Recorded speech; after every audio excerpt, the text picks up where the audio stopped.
ने 76 पद पूरे पढ़ लिए थे। आज हम 77 पद पढ़ने जा रहे हैं। इसमें देखो मीराबाई क्या कहती है, पिया मोए दर्शन दीजिए हो। मीराबाई कहती है, पिया हे प्रियतम मोए दर्शन दीजिए हो, मुझे दर्शन दो, हे पिया मुझे दर्शन दो। फिर देखो आगे क्या कहती है, बेर बेर में टरहूँ अहे, बेर बेर में टरे हूँ अहे, क्रिया कीजिए हो। बार बार मैं क्या कर रही हूँ, बेर बेर का मतलब है बारंबार, बारंबार मैं टेरहूँ मतलब आपको पुकार रही हूँ। अहे कृपा कीजिए हो, अब तो कृपा करो। किससे कह रही है मीराबाई, श्री कृष्ण से कह रही है। हे श्री कृष्ण, हे पिया मेरे, मुझको दर्शन दीजिए, प्रियतम मुझको दर्शन दीजिए। बेर बेर में टरहूँ, बारंबार मैं आपको पुकार रही हूँ। अहे कृपा कीजिए हो, अब तो आप क्या करो, मुझ पर कृपा करो। जेठ महीने जल बिना पंछी दुख होए हो। आगे मीराबाई क्या कह रही है, जेठ महीने में क्या होता है, प्रचंड गर्मी पड़ती है। तो ग्रीष्म के प्रचंड ताप से क्या होता है, जल बिना, ग्रीष्म के प्रचंड ताप से पृथ्वी का जल क्या हो गया है, सूख गया है।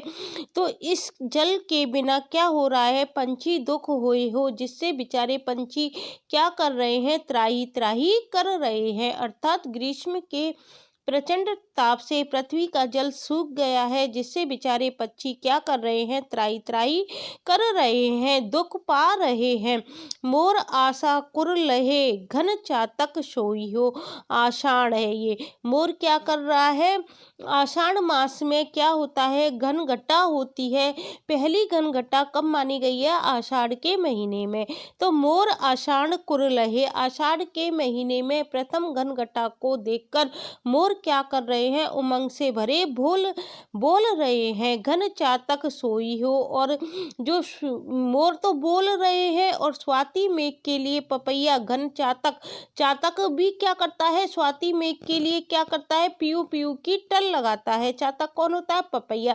स्वाति मेघ के लिए पपैया भी पीयू पीयू की टेढ़ लगा रहा है, अर्थात पुकार रहा है। सावन में झड़ लागियो, सखी तीजो खेले हो। फिर मीराबाई क्या कहती है, इधर सावन में क्या हो गई है, झड़ लागियो मतलब वर्षा की झड़ी लग गई है, सखी तीजो खेलो हो। और सखी सहेलियां मिलकर क्या कर रही हैं, हर्षोल्लास से भरी तीज का त्योहार मना रही हैं। तीज का त्योहार किस में आता है, सावन के महीने में आता है।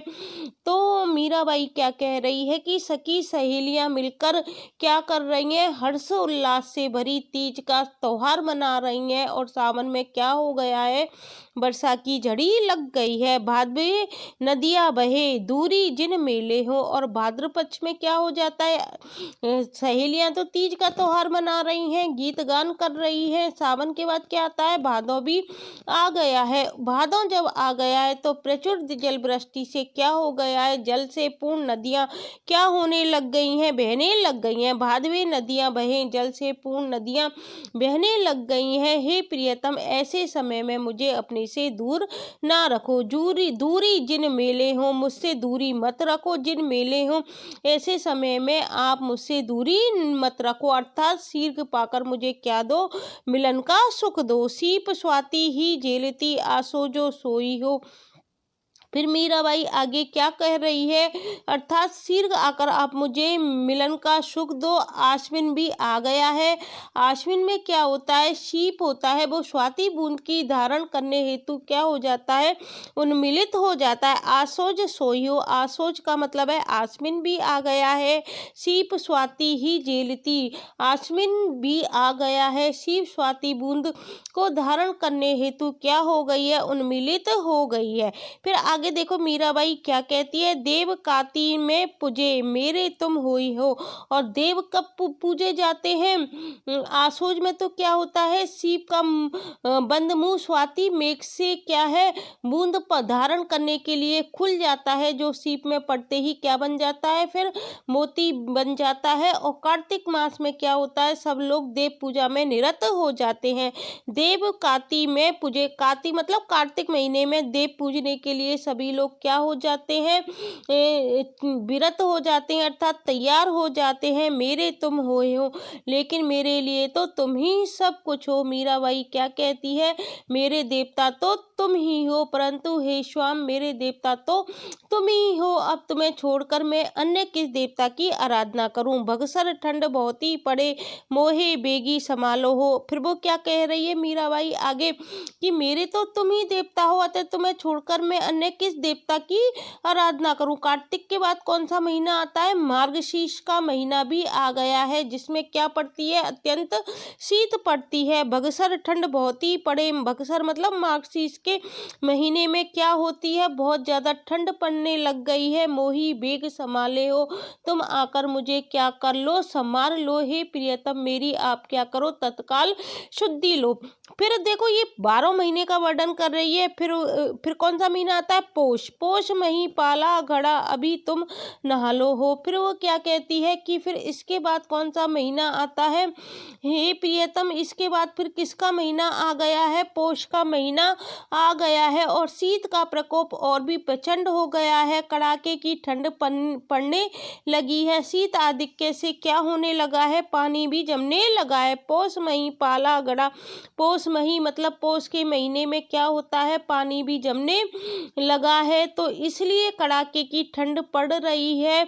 इसलिए तुम क्या करो, अब ही तुम नहा लो हो। मीराबाई क्या कहती है कि मेरी तुम क्या लो, तत्काल शुद्धि लो। पोष आते आते तो शीत का प्रकोप और भी प्रचंड हो गया है, कड़ाके की ठंड पड़ने लगी है। शीत आधिक्य से क्या हुआ है, पानी भी जमने लगा है, अभी तुम नहा लो। हे प्रियतम अब तुम क्या करो, तुम नहा लो मतलब मुझ पर कृपा दृष्टि डालो। फिर कहती है माघ मही बसंत पंचमी। फिर क्या आता है इसके बाद, माघ मास में बसंत पंचमी का मंगल पर्व आ गया है, फागो सब गाबे हो। और फिर उसके बाद क्या आता है, बसंत आगमन के उपलक्ष्य में क्या होता है, लोग उल्लसित हुए क्या गा रहे हैं, फाग के गीत गा रहे हैं। माघ मास में क्या आता है, बसंत पंचमी का मंगल पर्व आ जाता है, और बसंत आगमन के उपलक्ष्य में लोग उल्लसित हुए क्या गा रहे हैं, फाग के गीत गा रहे हैं। फिर आगे क्या कहती है मीराबाई, फागुन फागा खेले हैं, बनराए जराबे हो। सब क्या कर रहे हैं, फागुन का खेल खेल रहे हैं। मीराबाई क्या कह रही है, सब फाग के गीत गा रहे हैं, राग रंग और हर्षोल्लास में निमग्न नर नारी फागुन फागा खेले हैं, नर नारी फाग खेल रहे हैं, बसंत उत्सव की क्रीड़ाओं में लीन हो रहे हैं। बनराए जराबे हो, बनराए मतलब नर और नारी दोनों मिलकर क्या कर रहे हैं, क्रीड़ाओं में लीन हो रहे हैं।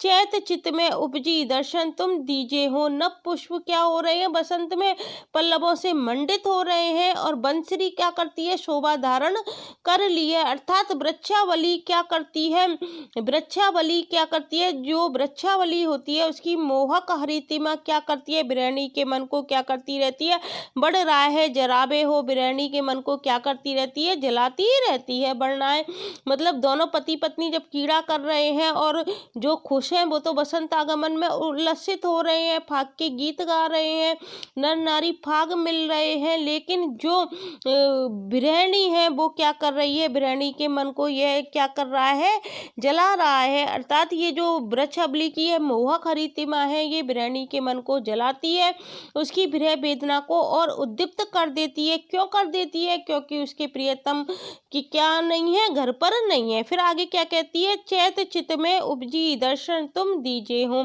फिर इधर चैत्र लगते ही चित्त में क्या हो गई है, प्रिय मिलन की क्या हो गई है, चाह और भी चौगनी हो गई है, दर्शन तुम दीजे हो। इसलिए तुम मुझे क्या करो, अब शीघ्र दर्शन दो। मन क्या है मेरा तुमसे मिलने के लिए आकुल हो उठा है, इसलिए अब तुम मुझे शीघ्र दर्शन दो। फिर कौन सा महीना आता है, बैसाख। बैसाख बन राए फूल वे, कोयल कुर लीजे हो, काग उदावत दिन गया, बुद्धू पिंडत जोशी हो। फिर क्या कह रही है, बैसाख का महीना आ गया है, और बैसाख के महीने लगते ही क्या होती है, जो वनस्थली है वो नवीन पुष्प पल्लवों से लहला उठी है। कोयल कुरलीले हो, और कोयल भी क्या कर रही है, बसंत का उन्मेष क्या होता है, प्रकृति पर पूर्णतः छा जाता है। इसलिए कोयल भी मधुर स्वरों में क्या करने लग गई है, बोलने लग गई है, जिसे सुन सुनकर गृहिणी का मन जला जाता है। हे प्रियतम, फिर आगे क्या कहती है, काग उड़ावत दिन गया, हे प्रियतम तुम्हारी प्रतीक्षा में मुझे काग उड़ाते उड़ाते, उड़ावत मतलब काग उड़ाते उड़ाते न जाने कितने दिन बीत गए। बुद्धू पिंडत ज्योतिषी हो, मैं ज्योतिषियों और पंडितों से भी पूछ पूछ कर हार गई। पिंडत और जोशी मतलब ज्योतिषी, और मतलब पंडों से भी पूछ पूछ कर मैं क्या हो गई, हार गई, परंतु कोई तुम्हारे आगमन की सही तिथि नहीं बता कर गया। फिर मीराबाई क्या कहती है, मीरा बिरहणी व्याकुली दर्शन कब होसी हो, मैं तुम्हारी प्रतीक्षा करती रही, पंडितों से भी पूछती रही, ज्योतिषियों से भी पूछती रही, परंतु कोई तुम्हारे आगमन की सही तिथि नहीं बता पाया। हे प्रियतम, तुम्हारी दासी मीरा तुम्हारे विरह में अत्यंत व्याकुल है। मीरा बिरहणी व्याकुल है प्रियतम, श्री कृष्ण से कहती है, हे प्रियतम मीरा क्या है तुम्हारे विरह में अत्यंत व्याकुल है, दर्शन कब होसी हो, तुम मुझे कब आकर दर्शन दोगे, न जाने कब तुम्हारे दर्शन होंगे। तुम्हारे वियोग में एक एक पल एक एक क्षण मुझे क्या हो रहा है, भारी हो रहा है। जो बैर बैर शब्द आया था उसका क्या मतलब होता है, बैर बैर शब्द का मतलब होता है बार बार। मीरा क्या करती है, बार बार बारंबार श्री कृष्ण को याद करती है। तो इसमें जो आषाढ़ मास लगते ही आषाढ़ा आया था, उसका मतलब है आषाढ़ का महीना। मेघदूत में क्या होता है, संस्कृत का जो ग्रंथ है मेघदूत, उसमें भी आषाढ़ की प्रथम घनघटा को देखकर ही ब्रही यक्ष को अपनी प्रिया की शुद्धि ही आई थी। कुरलहे मतलब किसके लिए आया था, इधर मेघों के लिए आया था। और घन स्वाति, घन से क्या तात्पर्य है, घन मतलब घन स्वाति मतलब स्वाति जो नक्षत्र की बूंद होती है वो सावन में आते ही उसके लिए क्या होता है, वो बेचैन होता है स्वाति बूंद को पाने के लिए। और चातक का मतलब आया है चातक के लिए। तो आज हमने कौन सा पद पूरा कर लिया, 77 पद पूरा कर लिया है। आशा करती हूँ आपको समझ में आ गया होगा। यदि आपको ये वीडियो अच्छी लगती है तो इसे लाइक, शेयर और सब्सक्राइब करना मत भूलना। आगे के पदों की व्याख्या हम कल की वीडियो में करेंगे। Thank you.